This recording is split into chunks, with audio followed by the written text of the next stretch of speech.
কষ্টৰ ফল যে মিঠা বুলি কয় সেই কথাটো কালি ভালকৈ বুজি উঠিলোঁ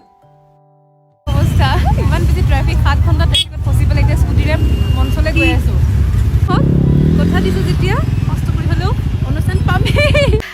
আচলতে মোক বহুতে সুধি আছে যে বা কালি ইমান বেছি ট্ৰাফিক আছিল আপুনি কেনেকৈ গৈ পালেগৈ মঞ্চ প্ৰথমে 7 ঘণ্টামান মই গাড়ীত ট্ৰাফিকত ফচিলোঁ গাড়ী লৰচৰে নহয় আৰু তাৰপিছত ভাবিলোঁ যে নাই এনেকৈ যদি থাকোঁ ৰাতিপুৱা হ'ব কোনোপধ্যে পচিবল নহয় যে মই গাড়ীত গৈ পেলাই মই মঞ্চ পামগৈ গতিকে আমাক স্কুটিৰে লৈ যোৱা হ'ল অকণমান ৰাস্তা কিন্তু স্কুটিৰে অলপ গৈ পেলাই যাব নোৱাৰে মানে মেইন ৰাস্তাৰে কোনো উপায় নাই মানে ট্ৰেফিকটো কণ্ট্ৰল কৰিব নোৱাৰা অৱস্থা হৈ গ'ল তাৰপিছত আমি ল'লোঁ এটা বেলেগ শ্বৰ্টকাট কিন্তু সেই ৰাস্তাটোৰে এইদৰে গৈ গৈ প্ৰায় 2 ঘণ্টামান যোৱাৰ পাছত আমি ফাইনেলি মঞ্চ পালোঁ ৰাইজ ৰৈ আছে আহিবতো লাগিবই এই যে কয় কষ্টৰ ফল সদায় মিঠা তাৰ এক্সাম্পল পালোঁ কালি আচলতে প্ৰায় 1 লাখৰ অধিক